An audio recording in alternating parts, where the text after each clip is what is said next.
All right, shalom, everybody. So before we get started, we're going to face the east.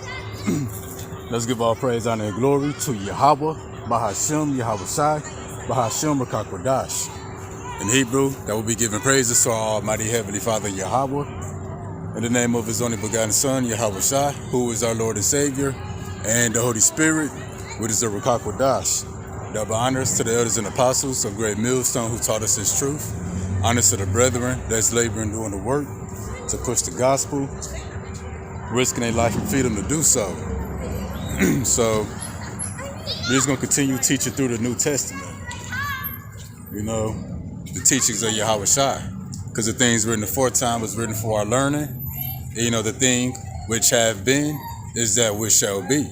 So the thing of the past is going to be the thing of the future in the spirit, but just on a greater level, especially coming into the time of judgment when all things are wrapping up. All right. So I skipped around quite a bit. So we're going to pick up in Mark chapter 11, and we're going to get verses 12 through 14 real quick. All right. So Mark 11, 12, and 14. And on the morrow, tomorrow or the next day, when they were come from Bethany, he was hungry. Talking about Yahweh Shai. Let's continue. And seeing a fig tree afar off, having leaves, he came, if haply he might find anything thereon. And when he came in it, he found nothing but leaves, for the time of figs was not yet. And Yahweh Shai answered and said unto it, no man eat fruit of thee hereafter forever. And his disciples heard it. So it's getting kind of dark. We're going to put this up on my phone. And we're going to read that one more time. All right, let's read this one more time on my phone. And on the morrow, when they were come from Bethany, he was hungry. And seeing a fig tree afar off, having leaves, he came, if happily he might find anything thereon. And when he came to it, he found nothing but leaves, for the time of figs was not yet. And Yahweh Shai answered and said unto it, no man eat fruit of thee hereafter forever. And his disciples heard it. So Yahweh Shai told the tree, let no man ever eat fruit from you again. And he's talking to a fig tree. So how could a man not eat from a fig tree forever again? Because that actually happened to a tree. Yahweh Shai cursed the tree, but that tree represents a people. And we're going to get the same account. Matter of fact, let me jump to the book of Mark real quick. We're going to show that this fig tree represents people. Because a lot of times in the scriptures, the trees represent people. So we're going to read that again. Matter of fact, we're just going to jump to Mark 8 and 24. We're going to say that the trees represent people. And he looked up and said, I see men walking as trees. So in the Bible, when you see the trees, it represents the nations of people. That's where you get the term family tree, because the trees had the roots, which would be our forefathers. Then it springs up and have branches, leaves, fruit. So that's where the term family tree come from. Let's read that again. And he looked up and said, I see men walking as trees. So when Yahweh Shai told the fig tree, no man eat fruit of thee hereafter forever. Yahweh Shai did curse the fig tree, but that fig tree will represent a nation of people in the last days. So Yahweh Shai is actually talking to a nation of people when he says, no man eat fruit of thee hereafter forever. And we're going to show that. But real quick, I want to pull up this same account in Matthew, the 21st chapter. Then we're going to pick up at verse 18. It gives that same account in a little more detail. Because Yahweh Shai said, let no man eat of you hereafter forever. How would a man no longer eat of a fig tree? Well, let's see what Yahweh Shai did to the tree. All right, Matthew 21 and 18. How y'all doing? All right, now in the morning, as he returned to the city, he hungered. And when he saw a fig tree in the way, he came to it and found nothing thereon, but leaves only. And he said to it, let no fruit grow on thee henceforward forever. And presently the fig tree withered away. So yeah, Yahweh Shai was hungry, came across a fig tree, had leaves, but no fruit. And he said to the tree, to the fig tree, let no fruit grow on thee henceforward forever. And presently the fig tree withered away. And you know, Mark 8:24, we just read that the man said, I see men as trees walking. So this fig tree represents a nation of people. And just as this fig tree withered away, is actually a nation of people that will wither away in the last days. Let's continue. Mark 21:20. And when the disciples saw it, they marveled, saying, how soon is the fig tree withered away? Yahweh answered and said unto them, verily I say unto you, if ye have faith and doubt not, you shall not only do this which is done to the fig tree, but also if you should say unto this mountain, be thou removed and be cast into the sea, it shall be done. So those are two parables, two riddles that Yahweh Shai linked together, because the parable or the riddle or the hidden saying of the fig tree withering away, in the parable of Yahweh Shai moving the mountain and casting it to the sea, there's two different parables, but they make the same point. So the fig tree withering away, it represents a nation of people that will be dried up, withered, to be cast away. And then the mountain being moved, that represents a nation of people being removed from power. A mountain sits above the hills, the valleys, the plains, so that mountain or that people will be removed from power. So the fig tree and the mountain withering, the mountain being moved, it's the same parable to make the same point. Then they both talking about the same people. That's why he linked them two together right there. All right, so now we're going to get into this fig tree withering. And Yahweh Shai saying, let no fruit grow on you hereafter forever. And he telling that fig tree, let no man eat of your fruit hereafter forever.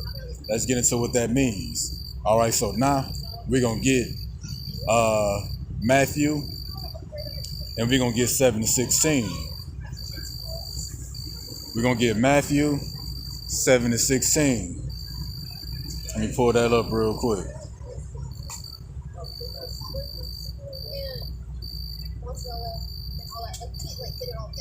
So keep in mind, Mark 8:24, Yahweh Shai said, I see men as trees walking. Keep that in mind. So the trees represents the nation of people, such as this fig tree we're reading about. All right, so Matthew 7-16. All right, you shall know them by their fruits. Hold on. All right, we're going to start at actually Matthew 7-17. Even so, every good tree bringeth forth good fruit, but a corrupt tree bringeth forth evil fruit. So this let it be known right here that these trees that bring forth good fruit and corrupt fruits are not literal trees. They will be people. It represents the nation of people. So again, even so, every good tree bringeth forth good fruit. And what would be that good tree? Well, it would be the holy people, the nation of Israel. And let's continue. But a corrupt tree bringeth forth evil fruit. How can a tree be corrupt? How can fruit be evil?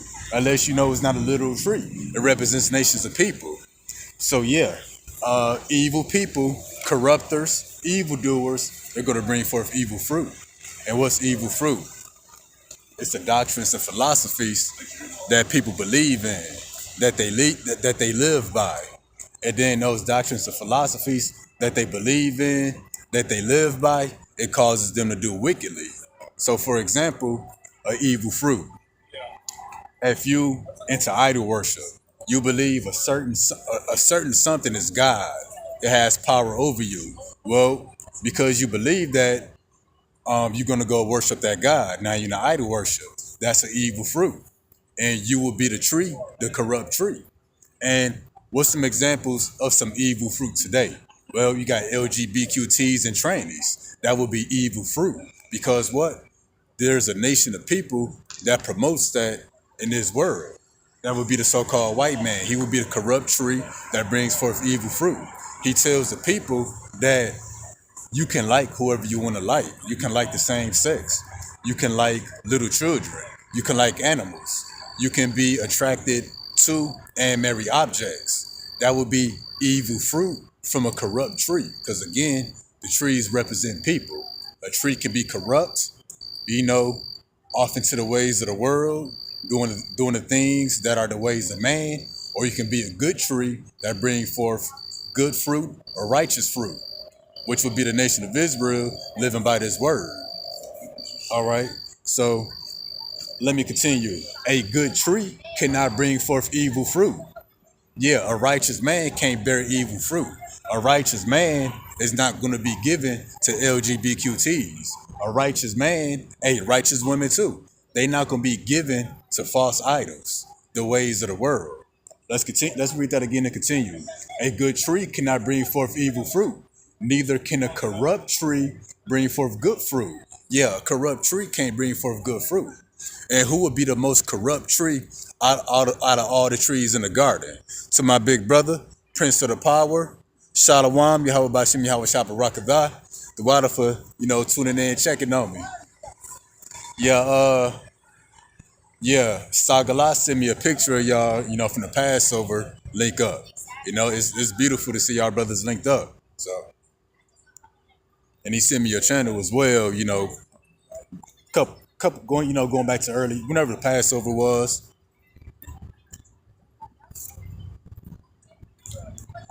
Yeah, call halal Yahweh Bashim Yahweh Shah. All right, so a good tree cannot bring forth good fruit, neither can a corrupt tree bring forth good fruit. And what's the most corrupt tree here in the earth? The earth being the field. Well, that most corrupt tree would be Esau, the so-called white man. And what did the Lord say about a corrupt tree? It cannot bring forth good fruit. So out of Esau, Edom, that most corrupt tree here in the earth, it can't no good come out of him. That's why the Lord said he's the border of wickedness. He is the wicked. No matter what good deeds they try to do on the earth, they are the wicked. No matter what good deeds they do on the earth, they still corrupt. If they do good, they do it unwillingly. And the Lord, there's no respect of persons. So it don't matter what individual Edomites may do good things. It don't matter if you say, well, other white people do that, but I don't do it. Because there's no respect of persons. If you're the wicked, you're the wicked. Because what the Lord say, though hand join in hand, the wicked shall not be unpunished. So, hey, that's for that corrupt tree. Now, let me continue. Every tree that bringeth forth, let me read that over. Every tree that bringeth not forth good fruit is hewn down and cast into the fire. Now, this don't mean that the Lord is going to chop the tree down and cast it into the fire. Pretty much, we know the trees are the nations of people. Every tree that don't bear righteous fruit, they're going to be hewn down, cut off, death by pain, and they're going to be cast into the fire. That'd be the lake of fire, the nuclear destruction. Wherefore, by their fruits, you shall know them. So yeah, you're going to know the people by their fruits. The fruits will be something you feed your mind mentally, or you feed your spirit, and then you act it out in the flesh. You act it out in your hand with your hands. So we're gonna get this from the brother Prince of the Power, Job 26:13. By his spirit he hath garnished the heavens. His hand hath formed the crooked serpent. Yeah. So the serpent was made crooked. That's why the scriptures say, can a jaguar change his spots? Can somebody make straight what the Lord made crooked? That's how the Lord made them. That's how they're going to be until what? Until they be cut down, until they be hewn down and cast into the fire. Oh, that's the spirit. So, Brother Prince of the Power, he said food for thought. So the evil fruit, again, is not literal fruit. It's not nothing physical. We can call it spiritual fruit. Good spiritual fruits, which would be this word. You got evil spiritual fruits, which would be the philosophies and the doctrines of the world, is what you feed your mind. That's why the brother Prince of the Power posted food for thought. And then That's why in the world we say, hey, you gotta watch what we tell children you gotta watch what you watching. Cause children see things too early and that's feeding their mind. Hey, now them children they're gonna grow up corrupt. But that's why it's actually a saying in the world, food for thought. So going back to the book of Mark 11, we're gonna get 11 and 14, I believe. When Yahushua came across a fig tree and he found no fruit on it, Yahushua said unto it, no man eat fruit of thee hereafter forever. And his disciples heard it. So, yeah, Yahushua said that to a literal tree, but he's actually speaking to a nation of people today in the spirit. And then when we go back to the book of Matthew 21, verse 18, which is the same account. Well, how will we no longer eat of that fig tree? Well, let's go back to it. Matthew 21 and 19, and when he saw a fig tree in the way, he came to it and found nothing thereon, but leaves only. And he said to it, let no fruit grow on thee henceforth forever. And presently the fig tree withered away. So the Lord is going to hew down this corrupt tree, which would be the serpent, which would be Esau, Edom, the so-called white man in these last days. And then it's going to be what? Cast into the fire. Because let's go back to that. Let's go back to Matthew 7.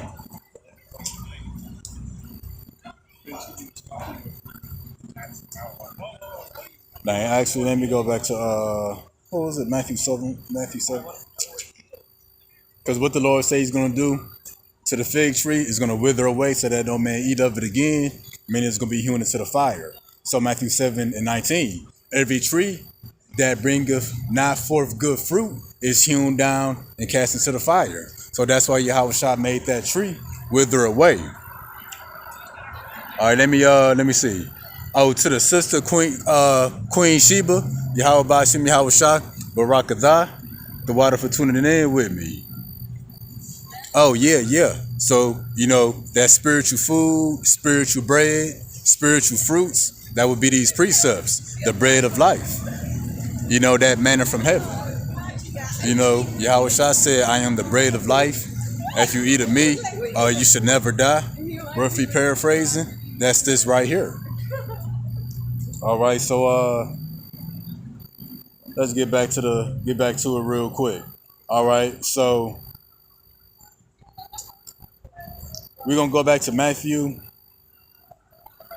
chapter 7 real quick. When it says, but a corrupt tree bringeth forth evil fruit. We already said it's the things that we feed our mind.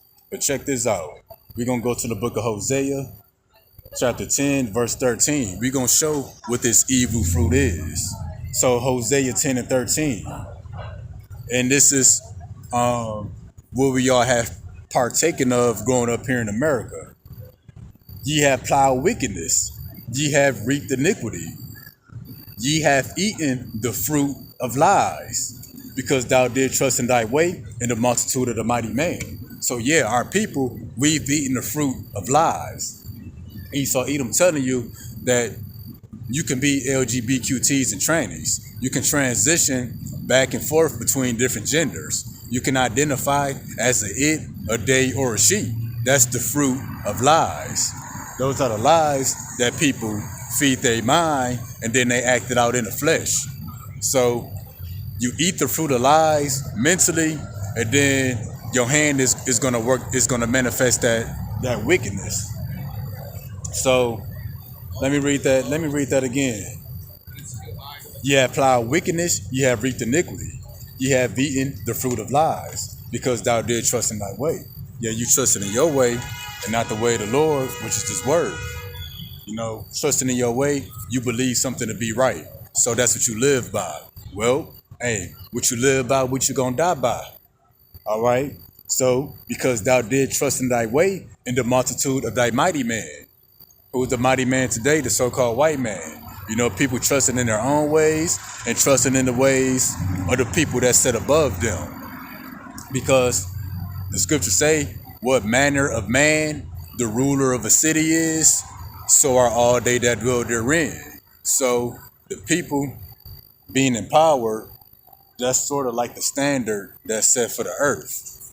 And then everybody gonna look at that standard and model themselves after that. So that's why again, what manner of man the ruler of a city is, such as all they that dwell therein.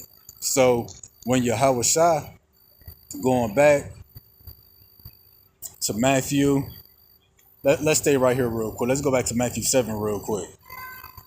So when Yahweh Shah said, every tree that bringeth forth not good fruit is hewn down and cast into the fire.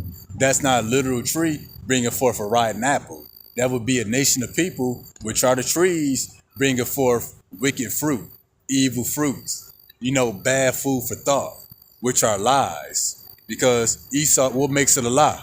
Because Esau tells you it's all right when the Bible clearly says it ain't. So again, Matthew 7:17, but a corrupt tree bringeth forth evil fruit. Matthew 7:19, every tree that bringeth forth not good fruit is hewn down, cast into the fire. So the people in the earth that's bringing forth evil fruit to our people, which will be the fruit of lies, they're going to be what? Hewn down. Meaning what? Cut down. And when you cut down a tree, it dies. So meaning cut off by death and cast into the lake of fire. The Lord is not violent against the trees. It's against the people. Yeah, the Lord ain't terrible against the trees. He's terrible to the children of men. Because, they are corrupt. So let's read that again. Every tree that bringeth forth not good fruit, but they bring forth the fruit of lies, is hewn down and cast into the fire. So white Jesus, Christianity, that's all evil fruit that our people been eating of, the fruit of lies that we've been eating of for centuries now. Well, that evil fruit, the fruit of lies, just like regular fruit, it originates from somewhere. So let me get that. Word 4, Matthew 7:20. Word 4, by their fruits you shall know them. So you know a tree by the fruit that it brings forth. You know an apple tree because it produces apples. You know an orange tree because oranges grow from it. So the point is, the fruit originates from somewhere. So the fruit of lies, white Christianity, LGBTQTs, idol worship, all that originates from a people. That's why the Lord said, every tree that bringeth forth not good fruit is hewn down and cast into the fire. How y'all doing? How are you? I'm all right. This is on a little live lesson real quick. Tell us what you're doing. Y'all believe in the Bible at all? I do believe in the Bible. All right, so I'm teaching that the people on this sign right here, the Negroes, Hispanics, Native Americans, and Seminole Indians are the lost tribes of Israel. So this will be what the world calls us, and this is what the Most High called us. Because African American, Mexican, Indian, none of those terms are in the Bible. They made up words. So that telling our people that so when they read the Bible, they can identify themselves in the scriptures. And yeah, go ahead. Well, I was just like, what am I? Okay, so I'm Mexican, so you come from the tribe of Issachar. It's based on who your father is, because the father carries the seed. Okay. The mother will sort of just be the pot, and the father is the seed. So what you are is based on who your father is. Because a lot of people say, well, what about mixing, or if you got different parents? Well, it all depends on the father. So that's how we identify what we are. And I also got pictures of the actual ancient Israelites, Okay. that was painted overseas, and people took pictures of them and uploaded them to the internet, just to sort of back up the claim, that I'm making.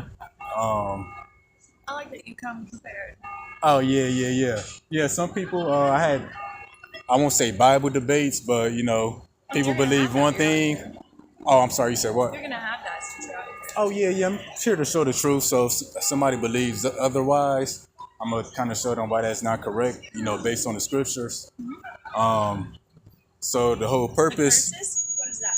all right, so the curses of Deuteronomy, beside pictures that we have to identify ourselves as the Lord's chosen people, we got the curses of Deuteronomy. So if you read, are you familiar with the story of Egypt? Really? So the Israelites was in captivity in ancient Egypt, just kind of as we were here in America, and the Lord saved his people out of that captivity. But in doing so, he destroyed Egypt to free his people. So when the Lord took the Israelites out of Egypt, verses 1 through 14, he said, if you obey my laws and commandments, I'll put all these blessings on you. He said, I make you a people above all other people in the earth. So in verses 15 through 68, he told the Israelites, if you disobey my word, I'll put all these curses on you. And those curses Who were, said that? oh, the Most High, the Lord.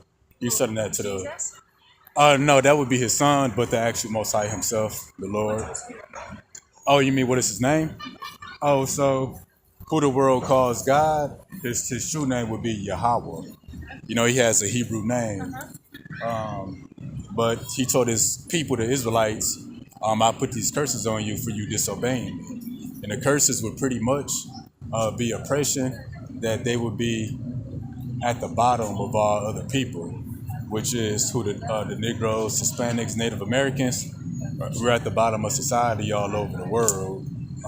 It didn't just happen that way. The Most High, or y'all, who the world calls God, he set it up that way. And some of those curses, we read Deuteronomy chapter 28, verse 48. It reads that he shall put a yoke of iron upon thy neck until he have destroyed thee. That would happen to the Israelites, you know, as a form of punishment. When you go to Google Images and type in yoke of iron, you're going to see Negro slaves and Native Americans in this condition, nobody else. Deuteronomy 28, verse 41, it reads, thou shalt beget sons and daughters, but thou shalt not enjoy them, for they shall go into captivity. So we are the people that when we had children here in America, as soon as a child could walk, it was pretty much sold to the next slave owner. So nobody else can identify with these curses. And there's another one that says, you'll be only oppressed and crushed always. That term oppression fits us better than anybody else. Nobody else can identify that term as we do. But the icing on the cake will be Deuteronomy chapter 28, verse 68. So the Lord told his people, and the Lord shall bring thee into Egypt again with ships. And at that time, they had just came out of Egypt. So Egypt was synonymous with bondage, captivity, slavery, you know, being under another What people. time period was this? It's when the book of Exodus, the exact years, I'm not sure. I think it might have been about 2500 BC, somewhere around there. You should So, go home and figure that out. oh, I'm sorry, what was that? You should go home and figure that out. Yeah, but, you know, Just because that would be good to know, because like now I'm like, when is that? You know, what was that period? yeah. Y'all know the exact time period, but we can read about it in the book of Exodus. So the Lord told them, I would take you back into Egypt with ships. That wasn't, he didn't mean actual ancient Egypt, meaning he would take them back into captivity or in slavery by ships. And that's proved by the rest of the verse, because immediately after it reads, there you should be sold unto your enemies for buying men and buying women. So the Israelites will go on ships, and once they get off them ships, they will be sold for slaves. Nobody else has that as part of their history. So this is something we could read about to identify ourselves as being the true Israelites and not the Jewish people and the Israelis over there in the land right now. They pretty much be counterfeits. You know, that's why they call themselves Jewish, because ish is meaning like something. Like if I say that truck is silverish, it's not actually silver, but saying it's like silver. So the Jewish, they're trying to be like the actual Israelites, even though they actually aren't the Israelites. And Jewish comes from the term, or from the nation of people who would be Judah, which is a tribe of Israel. They pretty much dropped the D-A-H and added ish to it and sort of changed the spelling a little bit. And then ultimately, this is how the Lord freed his people from Egypt. What is this? Oh, so that's just pretty much who the world um, who the world knows to be Jesus, the Son of God. His true name is Yahweh Shai, but that's the image that's most recognized in the world. This would be a more accurate depiction of him. You can read about his appearance in the book of Daniel, chapter 6, and in Revelation chapter 1. And that's actually what I have right here. That would be a more, not exact, but a more accurate depiction. Skin color, what he's actually wearing, and his hair. That could be found in the book of Revelation, the first chapter, because revelation, the root word of revelation is to reveal. So in the book of Revelation, the first thing that the Lord is revealing is his true self, because he knew in the last days. Revelation, what is it? Chapter 1, go to verse 14. And when you get there, I'll read it out loud. I'm here. Okay, so I'm going to go up to verse 13.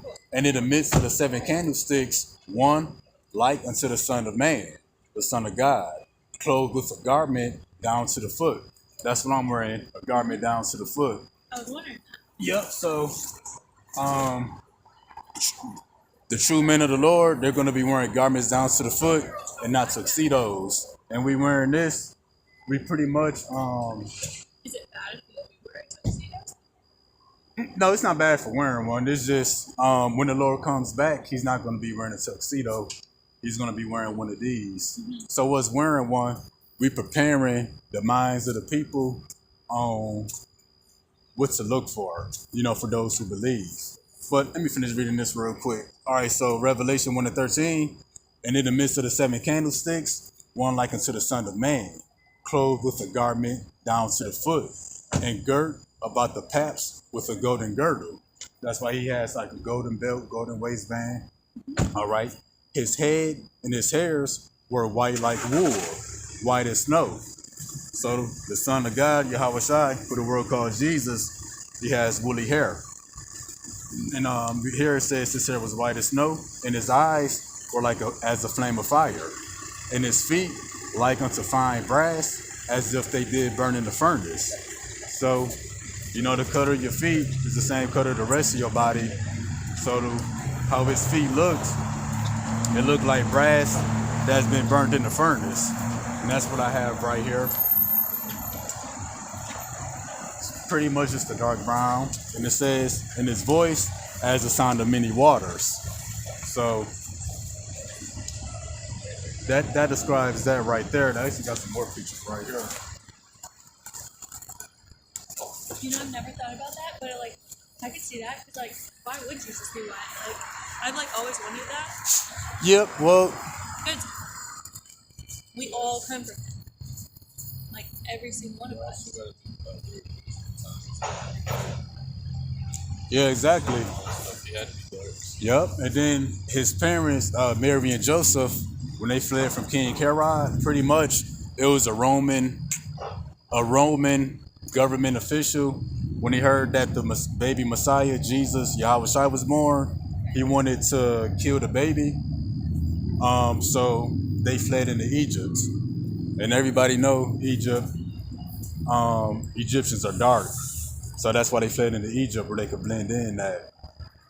But pretty much all of this, the Lord, just as the Lord freed his people from Egypt, but he destroyed Egypt, well, the Lord's going to do that to America. He's going to destroy America to free his people. So he destroyed Egypt by different plagues. And those plagues pretty much, Egypt was a functioning system, a society, a civilization. So the Lord disrupted that by destroying their water supply, the food supply, and their infrastructure. That's why we got all the flooding, earthquakes, polar blasts here in America. That's the Lord attacking America, just like he did ancient Egypt. Because actually, America is Egypt all over again. In the book of Revelation, it's called spiritual Egypt. That's why on the back of the pyramid, on the back of the dollar, there's a pyramid. because this is Egypt all over again, not physically, but in terms of what's going on. Like the 12 tribes of Israel being captive here in America, it's the same thing as going way back then. If you were to put a timeline on when he's supposed to return, what would you say? All right, so Because I mean, nobody knows, but going on with just how the world's going, like, what do you think? okay, so and that's so before I answer that, so we don't speak what we think. You know, coming to this, we put away our thoughts, emotions, and we just go by what the words say. So the pretty much the words say measure the times by the signs, by the thing that would begin to happen, and that's how we would know. So matter of fact, let me go to I'm gonna go to Matthew 24 real quick. All right, so Matthew 24:3, and he said upon the Mount of Olives, the disciples came unto him privately, saying, tell us when shall these things be, and what shall be the sign of thy coming and of the end of the world. So the disciples was asking, you know, what is that time going to be like? You know, what can we look for? And Matthew 24, when we jump down to verse 7, it reads, for nation shall rise against nation and kingdom against kingdom. We seeing that right now. And we're going to get more on that. And it says there shall be famines, pestilences. Pestilences would be like diseases, viruses. That whole 2020 thing, that was a form of a pestilence. But there's going to be more. And it says earthquakes in diverse places.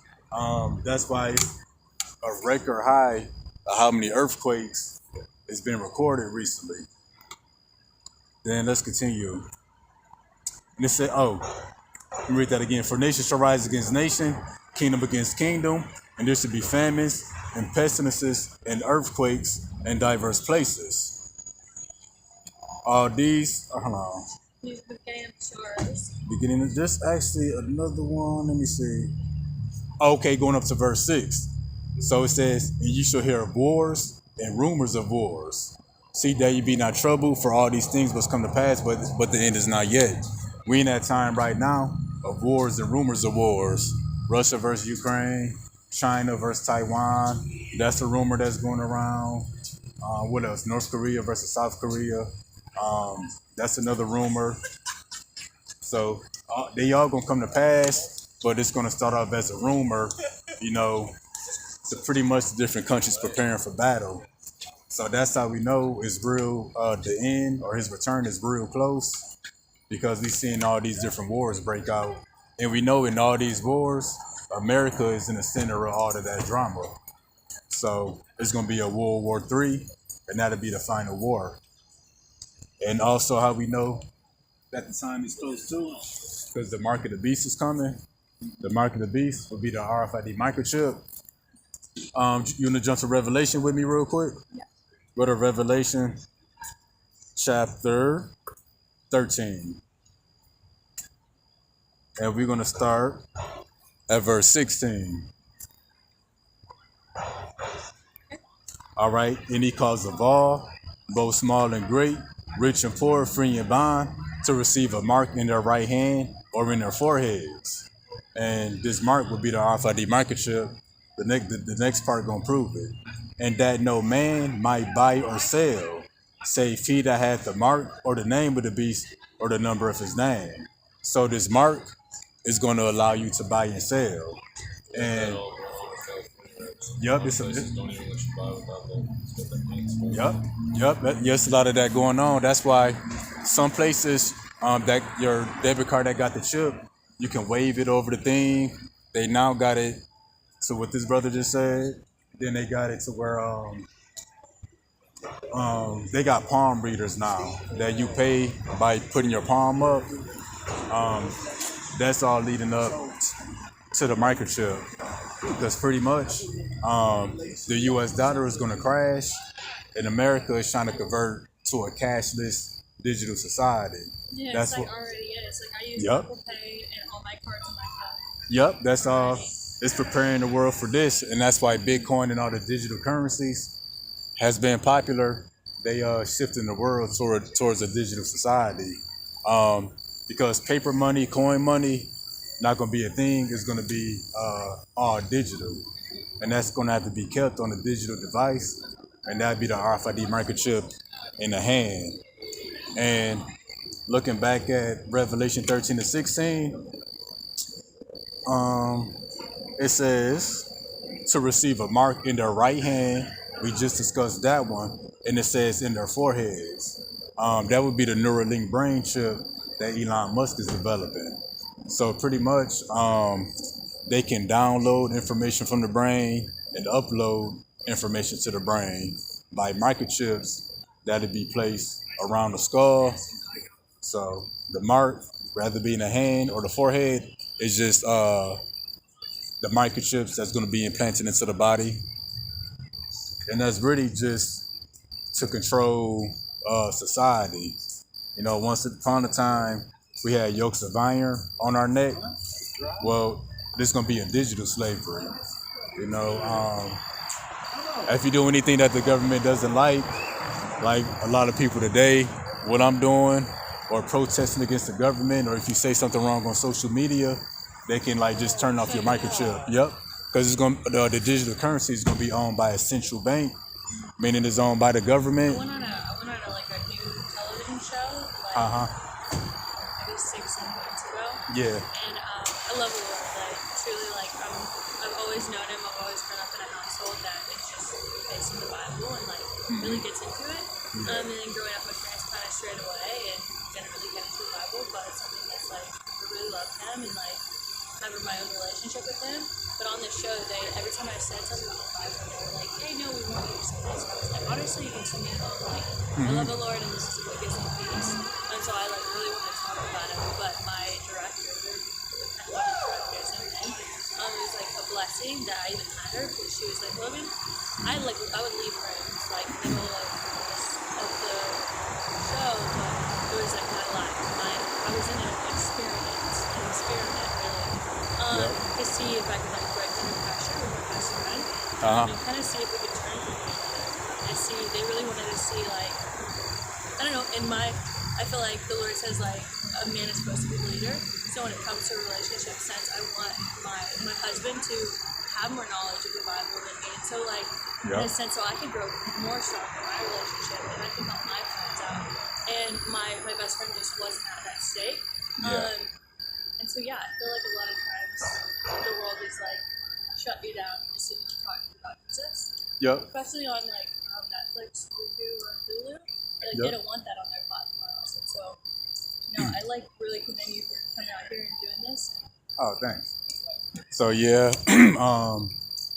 before his return, all the wars are gonna happen. It's gonna be nationwide blackouts, famines. I don't know what y'all do on social media. Have you been hearing about all the train derailments? No, I actually deleted all social media. Okay. Yeah, social media can be. My dad's a road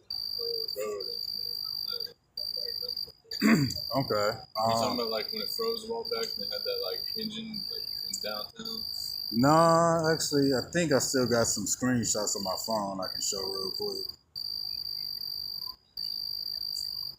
So pretty much, there's been a bunch of train derailments going back. Well, there's been a lot last year, but like in the first 7 weeks, there was like 160 train derailments, and they all of the incidents, the hazardous chemicals into the environment.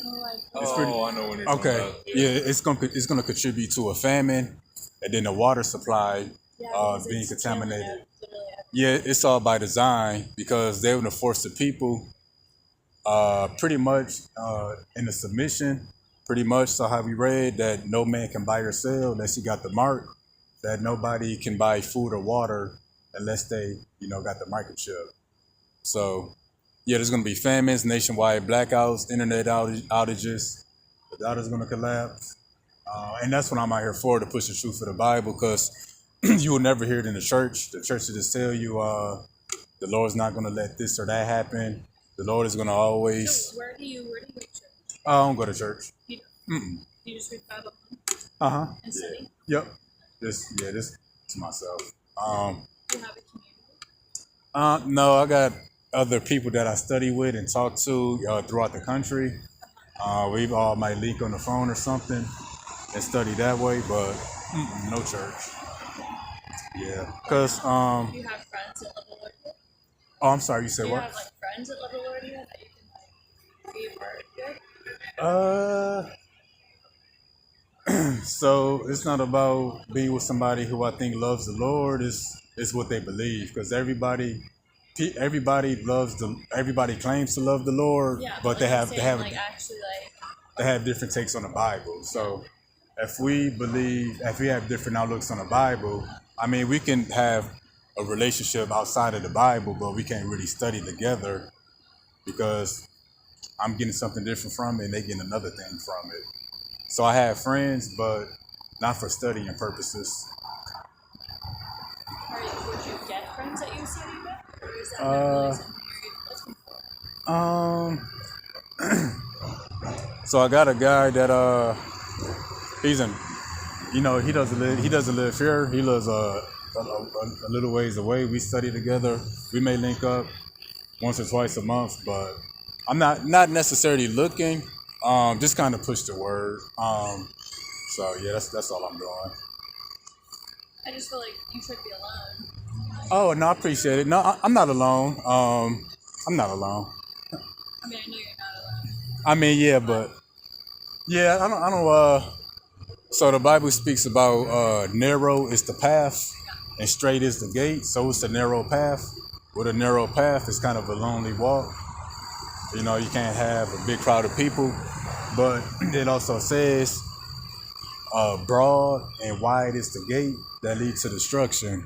So the majority of the people gonna be on that broad, on that wide path. That's not gonna lead to nothing. So that's the reason why I know people, but not many people. So hear my interpretation on that. Yeah, go ahead. Revelation, it says only 400,000 people go up to the Lord on the day that that final trumpet Oh, sounds. you talking about the 144,000? So, 400,000. So when you say it's narrow, yep, it's not wide. yep, It's because there's only so many people who actually live this life loving one another without, you could come up to me and be like, F you, dude. I'd be like, I love you. I hope the day goes on. People who truly believe that Jesus came down and sacrificed himself for all of our sins. And no matter what you do, yeah, as long as you love the Lord and you love the people and you repent on those sins and you feel sorrow and you feel guilt on it, you will be with the Lord. And it's because all these people are like, oh, I love Jesus, I love that. But then they go out, like a lot of people in church, a lot of hypocrites. And then they go out and they're mean to their spouse, or they're mean to their kids, or they do this and they do all these hateful things. It's not just, you don't got to be alone, bro, because it's not just one single path that I'm following and there's people behind me. No, it's just because there's a small group of us who truly love the Lord and truly love the people of this earth, no matter what they do to you. You can sit there and spit in your face, man. I hope you have a great day. I hope you take that, you go and do something great. But they just spit in your face. yeah, It's all in the way that not just, oh, I read the Bible, I go to church, I'm going to heaven. No, it's I love the world. I love not the world. I love the people. I love my brother. I love my sister, and that's everyone that you walk with. That's everything that you do. No matter what they do to you, you have kindness in their heart for them because that's what the Lord wants. He wants you to love no matter what. What are you about to read? Oh, so I'm actually in Revelation 7.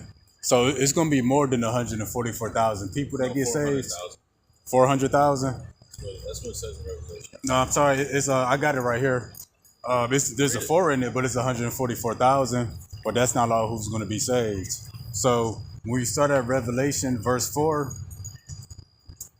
I'm going to just read it. So the 144,000, that would be prophets that the Lord will set up in the last days to warn the people and to push the truth. I'm guessing you're familiar with Moses and Aaron. When the Lord destroyed Egypt, the Lord sent Moses and Aaron to be Pharaoh, or to be prophets to Pharaoh and to the people. So we're going to start at Revelation 7. We're going to read verse 4. And I heard the number of them that were sealed, and there were sealed 144,000 of all the tribes of the children of Israel. So the 144,000 will be prophets, men sent of the children of Israel, not of all people. Of the tribe of Judah were sealed 12,000. Of the tribe of Reuben were sealed 12,000. Of the tribe of Gad were sealed 12,000. Of the tribe of Asher, 12,000. Naphtali, Manasseh, Simeon, Levi, Issachar, Zebulon, Joseph, and Benjamin were 12,000. Now the verse after that, it reads, after this. So after John saw the 144,000, he said, after this, I beheld, and lo, a great multitude which no man could number. So aside from the 144,000, which can be numbered, there's going to be a greater multitude that can't be numbered. And let's finish reading that. After this, I beheld, and lo, a great multitude which no man could number, of all nations, kindreds, and people and tongues, stood before the throne and before the Lamb, clothed with white robes and palms in their hands. So, What chapter was this? Revelation 7, then scroll down to verse 9. Because in the time of Egypt, when the Lord brought them out of Egypt, it'll tell you that the Lord saved 600,000 men, not including the women and children. So the Lord is going to save more people now than back then because there's more people on the earth. So the Lord saving 600,000 and then decreasing that number to only... Where's the number mark on there? So you talking about for the 144,000? So that starts at Revelation 7. That starts at verse 4. Verses 4 through 8. It gives you the 12,000 from each of the 12 tribes. And then at verse 9, it goes into a separate group of people, that can't be numbered.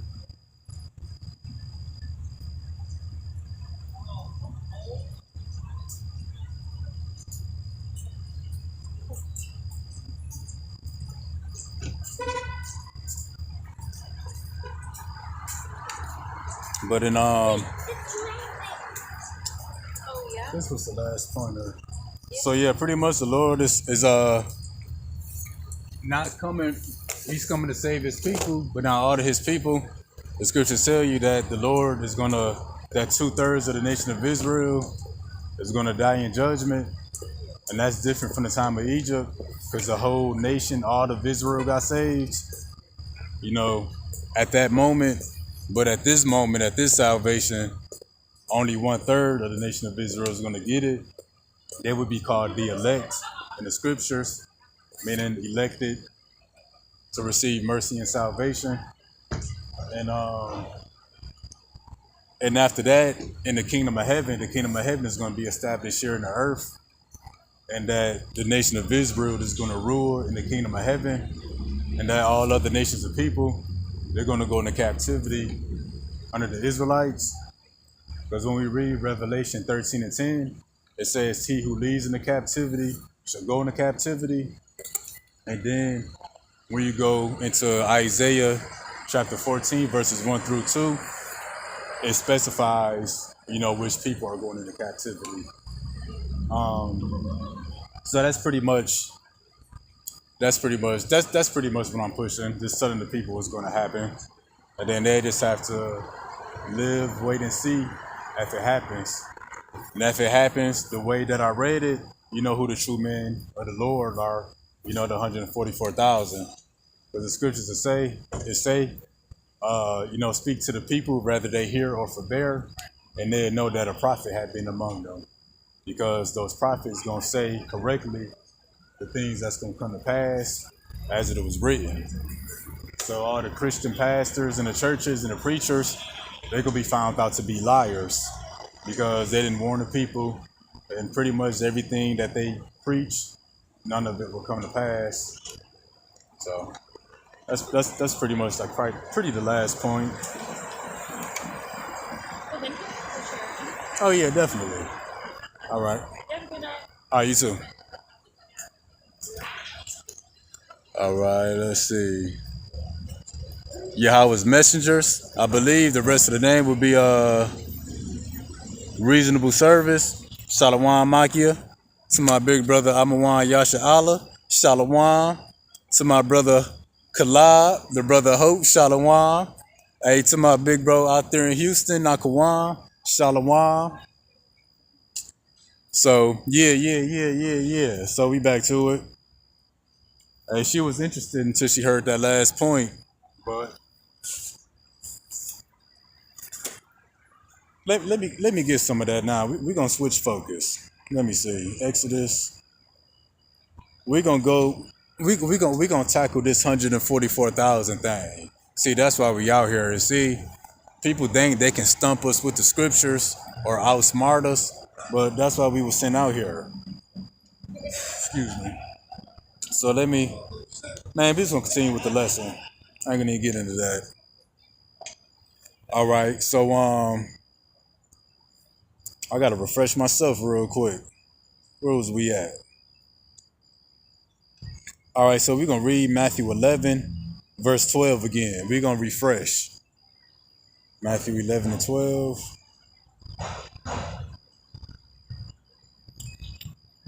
Mark 11 and 12. Forgive me.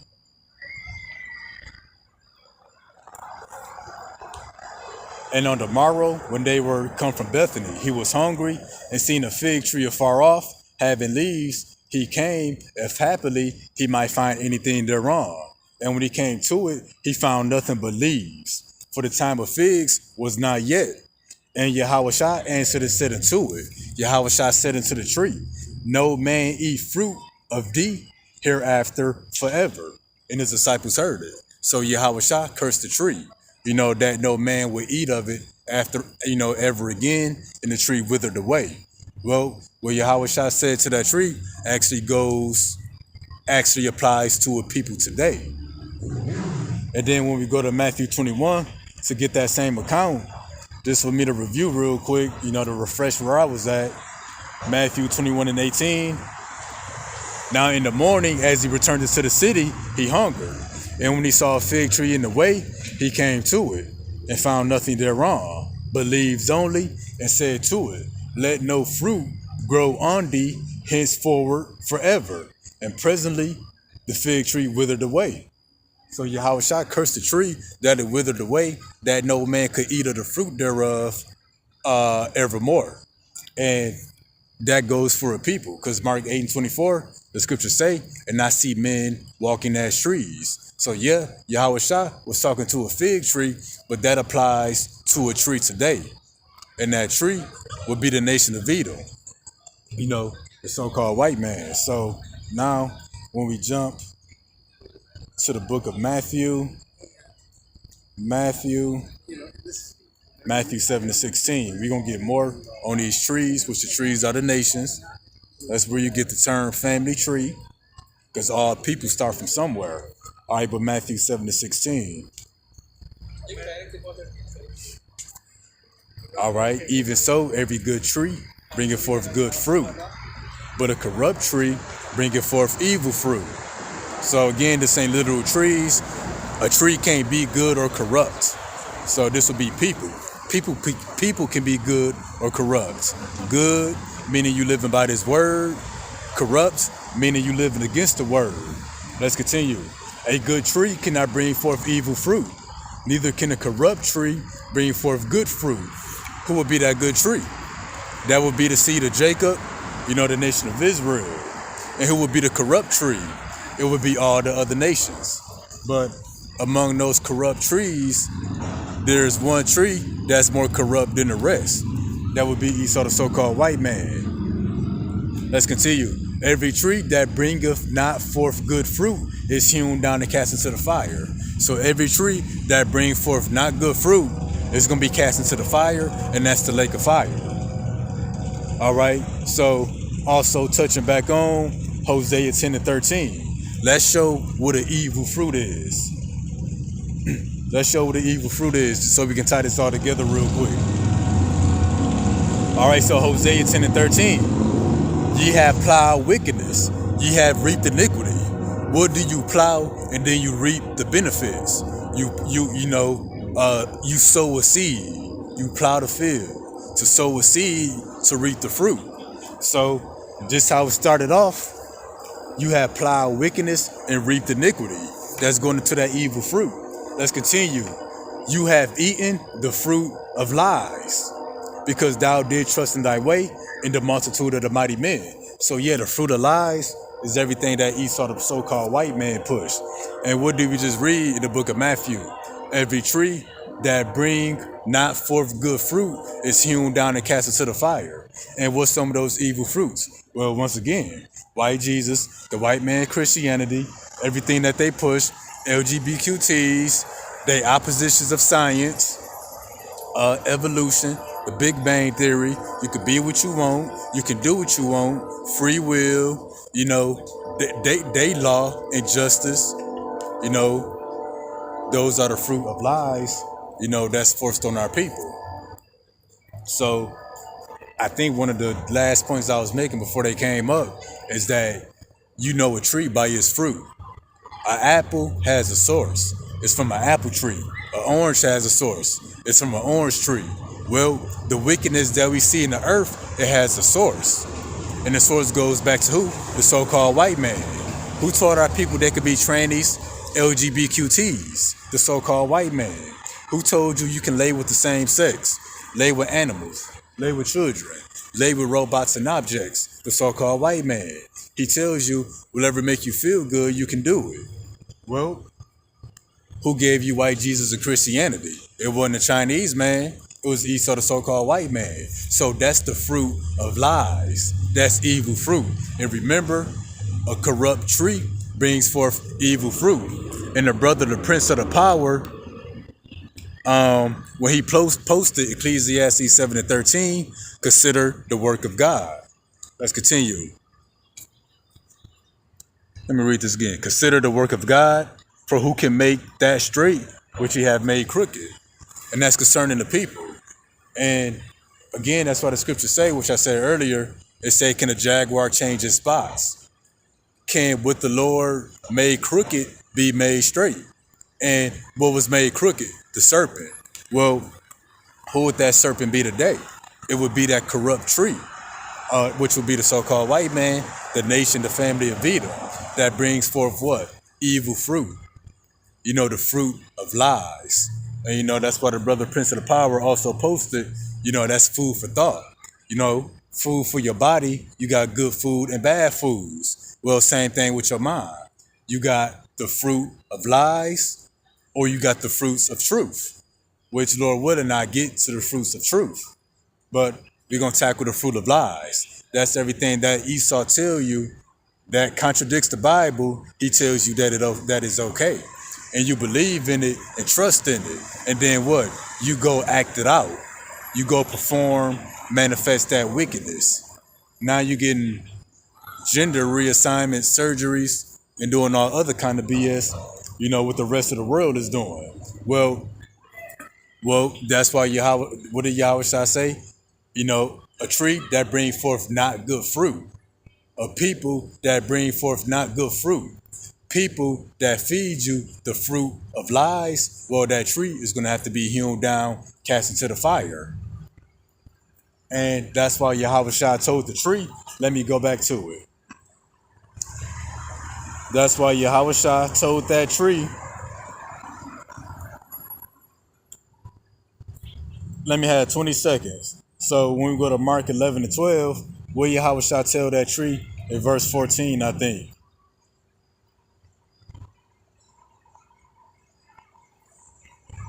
He told that tree, no man eat fruit of thee hereafter forever. That would be the so-called white man today. That's how it applies today.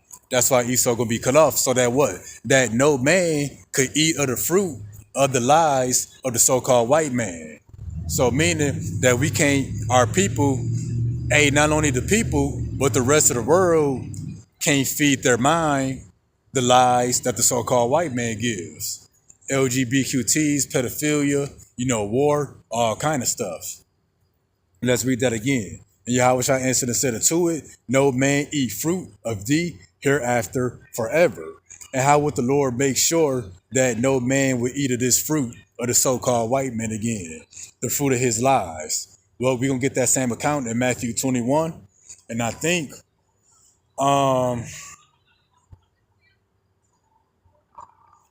Matthew 21 and 19. And when he saw a fig tree in the way, he came to it and found nothing thereon, but leaves only. And he said to it, let no fruit grow on thee henceforward forever. And presently the fig tree withered away. So Yahweh Bashim Yahushua made the fig tree wither away. Well, he's going to make Esau wither away. That's why Obadiah, chapter 1, verse 2, I have made thee small among the heathen. Well, that tree of Edom, which is represented by this fig tree that withered away, well, the race of the Edomites, the so-called white men, is withering away. Shalom Allah to the elder Sagala Barakium. Water for tuning in with me, man. That was beautiful how you was feeding the sheep out there. Had a whole crowd. That was beautiful. And I was actually tired, but that got me up off my butt. I'm like, man, let me go out there. So we out here. So going back, again, touching on Matthew 21:19 again. Let no fruit grow on thee henceforward forever. What's that fruit that the Lord don't want to fill the earth no more? Hosea 10:13 is the fruit of lies. The BS that Esau pushed on the people. The Lord don't want that to spring up in the earth no more. Because the earth is greatly polluted. Well, the Lord saying, let no man eat of you forever no more, than the fig tree wither. Well, how is the Lord gonna make the fruit of Esau lies wither away? If it's called the fruit of lies, how do you destroy a lie? You destroy it with the truth. As a matter of fact, I think we're gonna hit now the book of 2nd Ezra, chapter 6.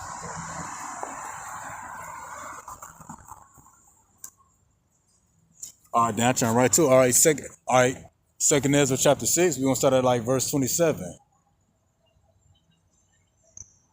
Okay, yeah, verse 27. So if the world has been given the fruit of Esau lies, that means there's got to be a fruit for truth. And we're gonna show that. Because the Lord said to the fig tree, let no man eat of you ever again, let no fruit grow on you ever again. Then the tree withered away. So the Lord is going to wither away the fruit of Esau's lies. So 2nd Ezra 6:27, for evil shall be put out, and deceit shall be quenched. What's deceit? Well, deceit is a lie. The fruit of Esau's lies.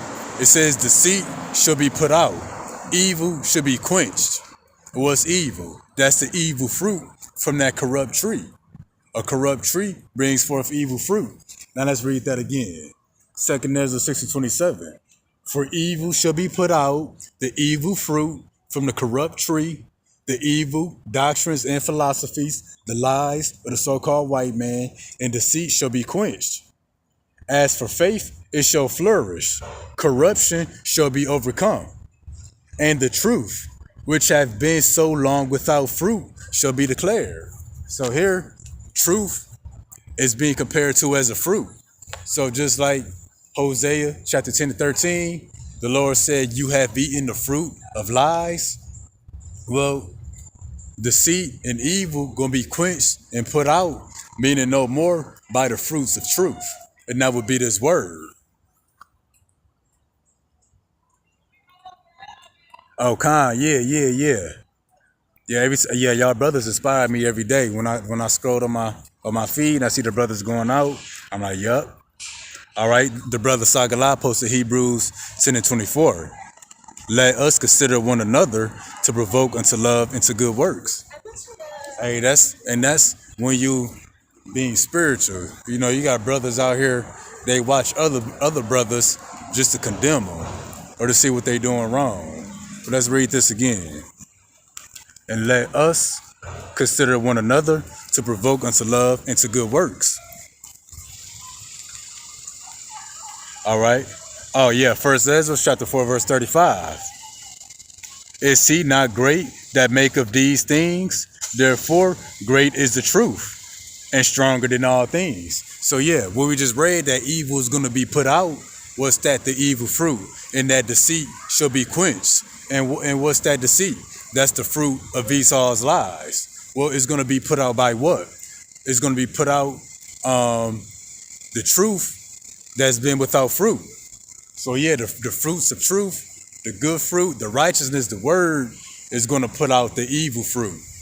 And that's why I just said here, great is the truth, stronger than all things. So the truth is going to always overpower a lie. That's how evil going to be put out. That's how deceit going to be quenched. It's by this fruit. Let me read that again, because I always butcher it.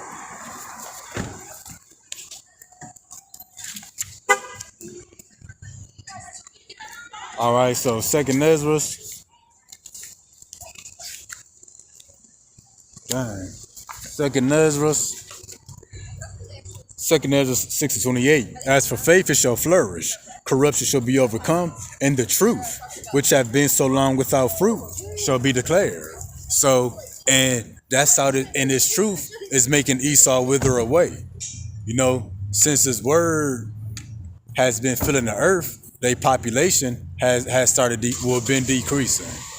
And not only that, the ways of the white man is being exposed. You know, so the truth, which been so long without fruit, is being declared in the earth. All right. And he posted the brother Sagala posted 1 John chapter 2, verse 20. But ye have an unction from the Holy One, and you know all things. I have not written unto you because you know not the truth, but because you know it, and that no lies is. Dang, hold on. Let me turn to that real quick. 1 John chapter 2, verse 20. Oh, okay. But ye have an unction from the Holy One of Israel, and you know all things. I have not written unto you because ye know not the truth, but because you know it, and that no lie is of the truth. Yeah, ain't no lie in this. So that's how evil is going to be put out, and that's how deceit going to be quenched. And just like Yahushua told that fig tree, you know, let no man eat of you ever again. And, you know, let no fruit grow on you ever again. That happened to an actual tree, but that's going to happen to the works of the so-called white man, which is represented by that fig tree that withered. The so-called white man is going to wither away, and we're going to show that in the scriptures too. And that his fruit, that evil fruit from that corrupt tree, his doctrines, lies, and philosophies is going to be put out. All right, so now we're going to jump to the book of Ezekiel. And Shalom to the big brother Yahweh. And I think that's South Carolina. Shalom, Makia. The water for tuning in with me. All right, so now we're going to hit Ezekiel 17:24. And all the trees of the field should know that I, the Lord, have brought down the high tree. Yeah, so all the trees of the field, all the nations of people on the earth, there's a tree that sits higher than the rest. That would be the so-called white man, the most corrupt tree in the field. That corrupt tree that brings forth evil fruit.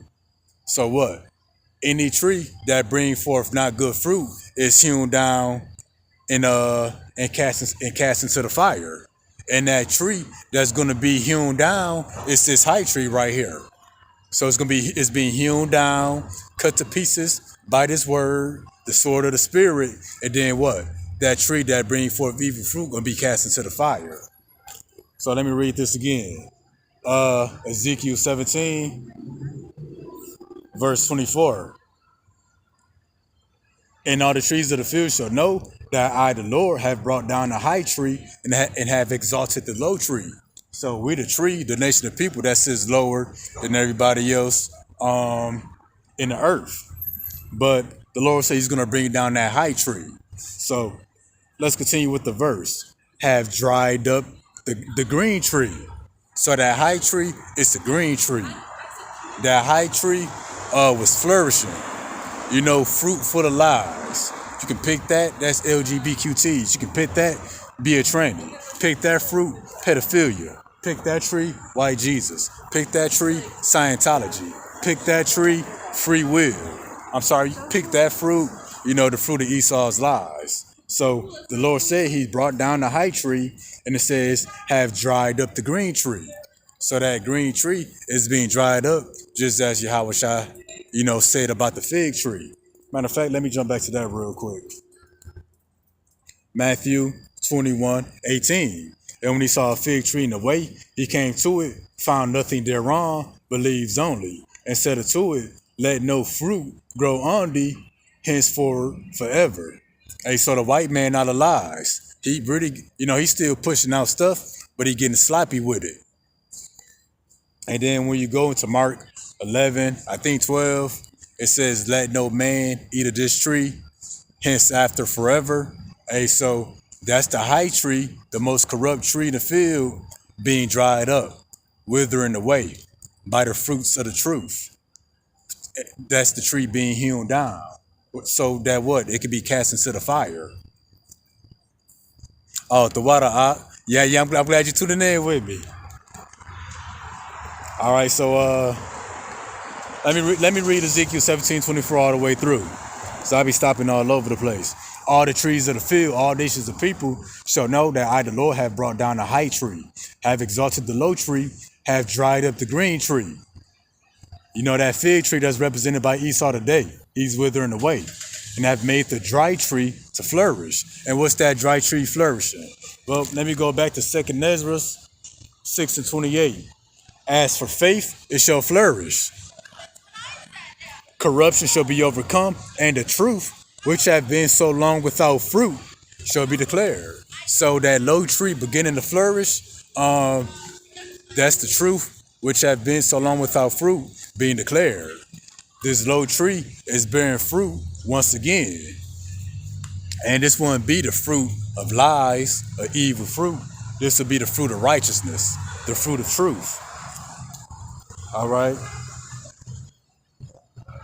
So, also, we're going to go to Ezekiel chapter 20, verse 47. We're going to pull that real quick. We're going to show that by this word, we caused an Esau, which is that fig tree in that parable, to wither away. So, Ezekiel 20, we're going to get verse 47. And say to the forests of the south, hear the word of the Lord Yahweh. Thus says the Lord Yahweh, behold, I will kindle a fire in thee, and it shall devour every green tree in thee, and every dry tree.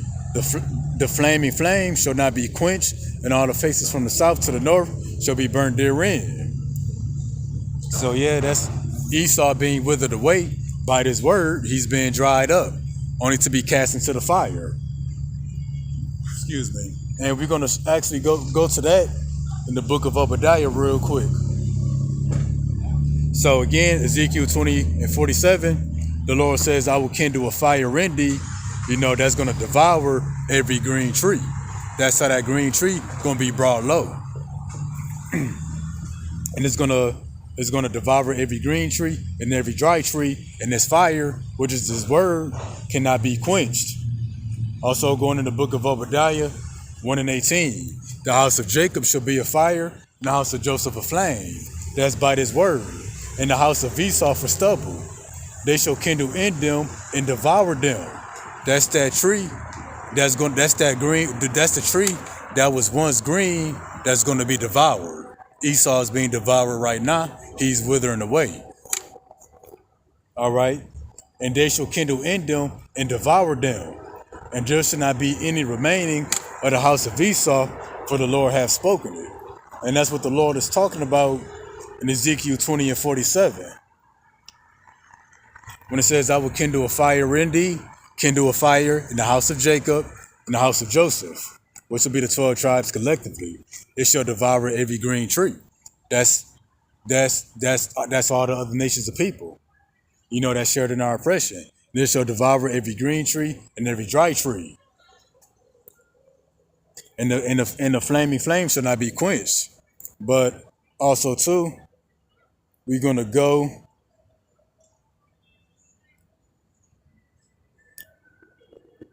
again. That's why the book of Ezekiel 17:24, that the green tree has been dried up. And that's why Matthew 21:19, it said, Yahweh shall say, let no fruit grow on you anymore, then the tree withered away. And that's why Mark 11:14, Yahweh shall said, let no man eat fruit from thee forevermore. And that would be the fruit of Esau lies in Hosea 10 and 13. But we're going to also go to Job 18 and 16. Because all the trees of the field, is one tree. Well, the Lord is against all trees, but this is Esau's visitation. It's the family tree, the nation of Edom, the so-called white man that the Lord is coming to devour, completely, to fulfill Obadiah 1 and 18. So Job 18 and 16, his roots shall be dried up beneath, and above shall his branches be cut off. And when the roots dry up, the tree what? It withers away. And that's why Yahweh cursed that fig tree, because there was no fruit on it. Well, no good fruit. And then what? The fig tree withered. Well, that was the tree being dried up.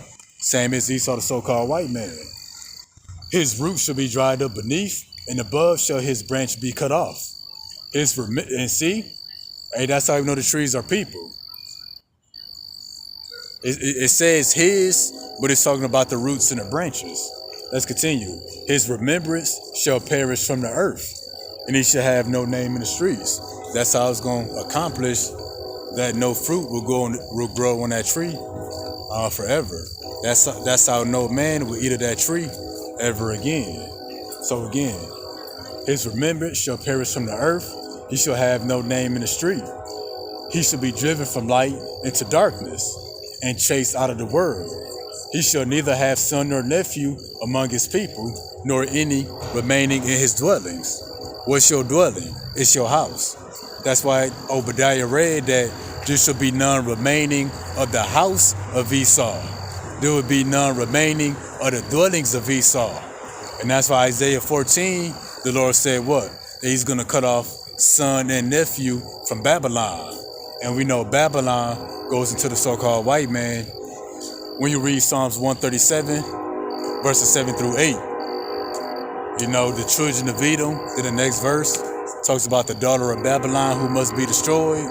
Well, Edom would be the people in Babylon, who the Lord is coming to completely annihilate. All right, let's read that again.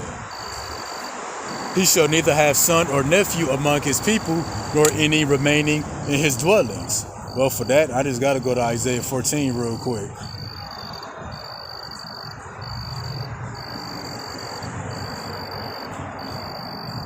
Let me hit Isaiah 14 real quick.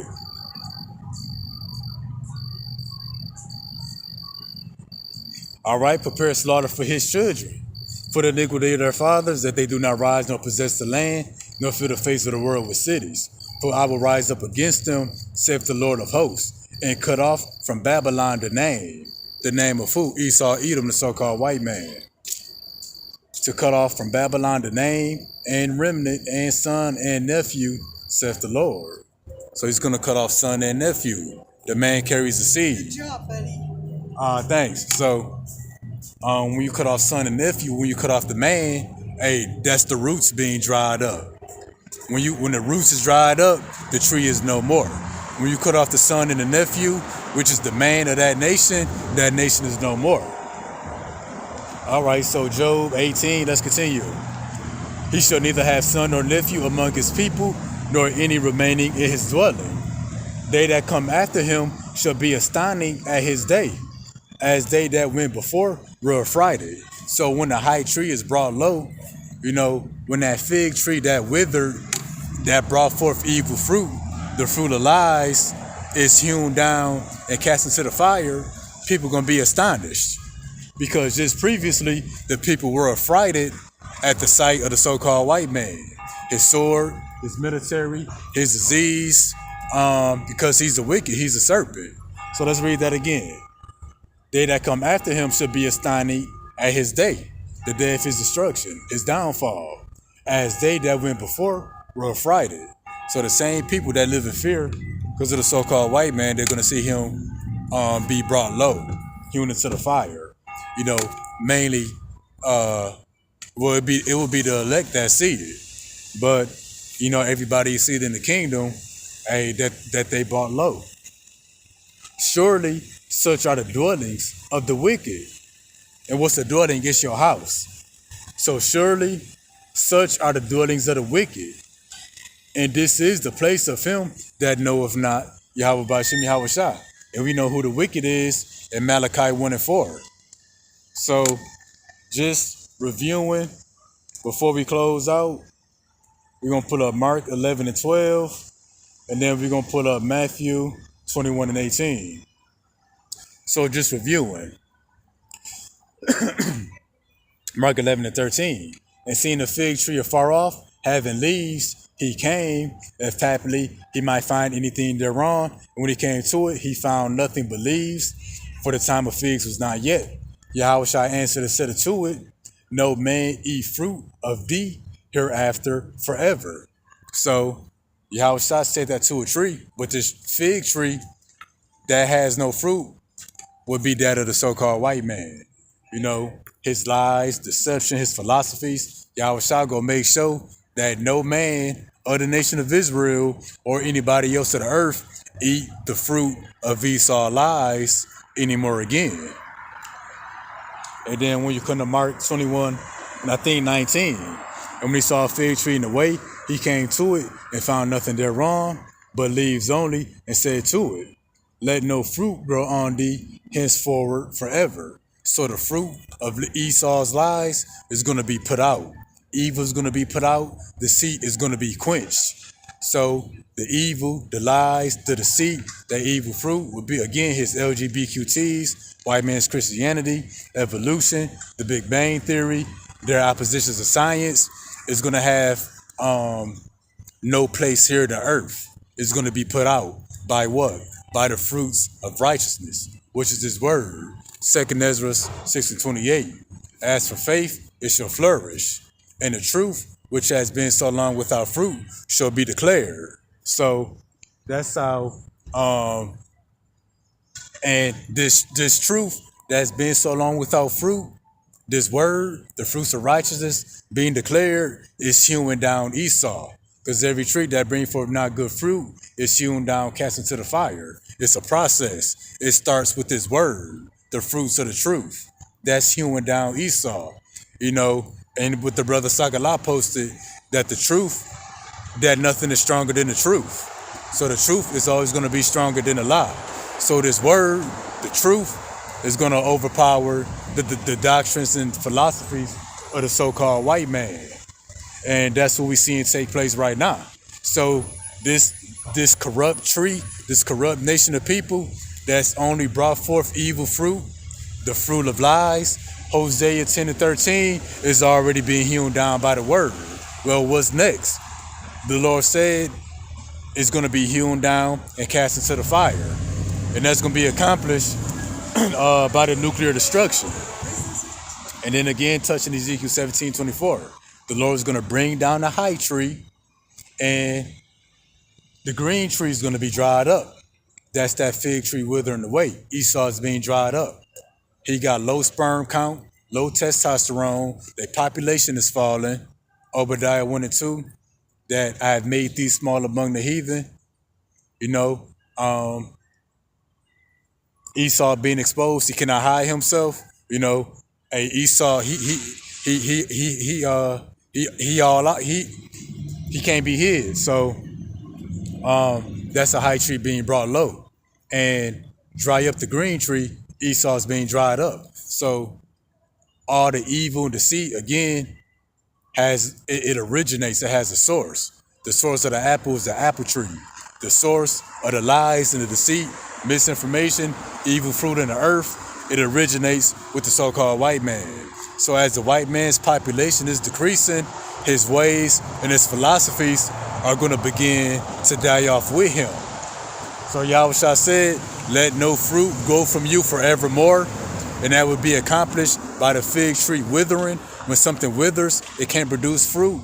Well, the white man being decreased, diminishing in the earth, his ways are going to diminish with him.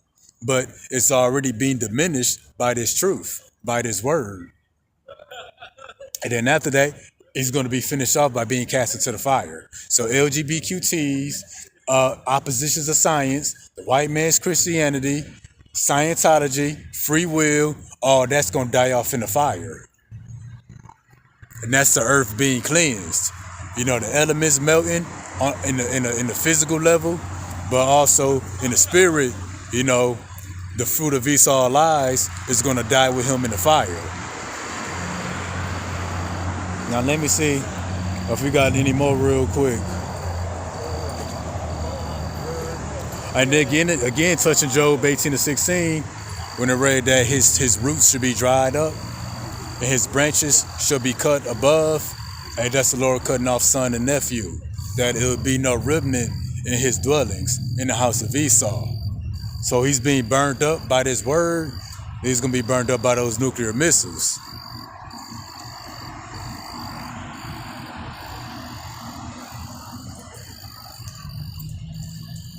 I'll make sure I ain't miss no scriptures real quick. But yeah, that's it here. The water to the brothers, you know, this for the support. You know, it's beautiful. Hey, that we support each other because hey, nobody else supports us. We all we got to support and encourage each other. The world don't support us. Hey, our friends and our women don't support us. You know, some of us may have friends in the world, a family of women, but hey, we all we got. But y'all, all the brothers that I tuned in with today that I seen, they motivated me to get up. So I usually come up Sundays anyway. I'm like, man, I'm going to miss today. I'm like, nah, I seen Sagalai and them out there. I thought about the elder Yavakar, I think nonstop on the block. I know he be out there daily. I'm like, nah, let me get up. So the water for the brethren that tuned in with me, it gave me some scriptures. The water to the Aqua, Queen Sheba, for turning in with me. I know my mom, daughter Yahweh, gonna tune in with me tomorrow. Hey, Shalom. Hey, until next time.